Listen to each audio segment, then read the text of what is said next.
Hi, ഞാൻ നെഹ്മ. ഈ കഴിഞ്ഞ 13-നാണ് ഞാൻ DH എക്സാം എഴുതിയത്.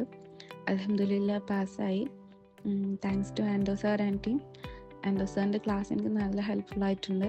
സാറ് ക്ലാസ്സും നോട്ട്സൊക്കെ വളരെ സിമ്പിളാണ്, പെട്ടെന്ന് മനസ്സിലാക്കാൻ പറ്റുന്ന രീതിയിലാണ് എല്ലാം ഉള്ളത്.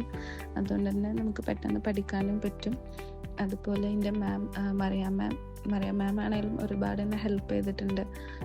ഫയൽസിലും ഇതിലൊക്കെ ഉള്ള ക്വസ്റ്റ്യൻസിൻ്റെ ഓരോ കാര്യങ്ങളും ഡൗട്ട്സൊക്കെ ചോദിക്കുമ്പോഴും മാം പെട്ടെന്ന് എക്സ്പ്ലെയിൻ ചെയ്ത് ക്ലിയർ ചെയ്ത് തരുമായിരുന്നു. എനിക്ക് എക്സാം ആവറേജ് ആയിരുന്നു. ഫാർമക്കോളജിയിൽ നിന്നും നോൺ ഫാർമക്കോളജിയിൽ നിന്നും ഒരുപോലെ ചോദിച്ചിട്ടുണ്ടായിരുന്നു. അതുപോലെ 7 to 8 കാൽക്കുലേഷൻസ് ഉണ്ടായിരുന്നു. പിന്നെ MCയിൽ നിന്നും സ്ട്രക്ചർ റിലേറ്റഡ് ആയിട്ട് ക്വസ്റ്റ്യൻസും വന്നിരുന്നു. പിന്നെ റിപ്പീറ്റഡ് ആയിട്ടുള്ള ക്വസ്റ്റ്യൻസും ഉണ്ടായിരുന്നു. ഇമ്പോർട്ടൻറ്റ് ഫയൽസിലൊക്കെ ഉള്ള ക്വസ്റ്റ്യൻസും അതുപോലെ അപ്കമിങ് എക്സാം ഗ്രൂപ്പിൽ അപ്ലോഡ് ചെയ്യുന്ന ക്വസ്റ്റ്യൻസൊക്കെ കുറച്ചൊക്കെ ഉണ്ടായിരുന്നു.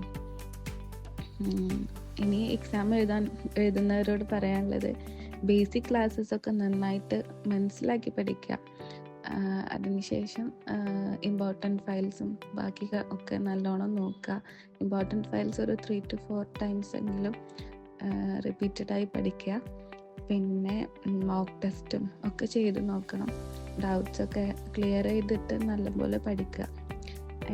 ഇനി എക്സാം എഴുതുന്നവരുടെ എല്ലാവരോടും ഓൾ ദ ബെസ്റ്റ്.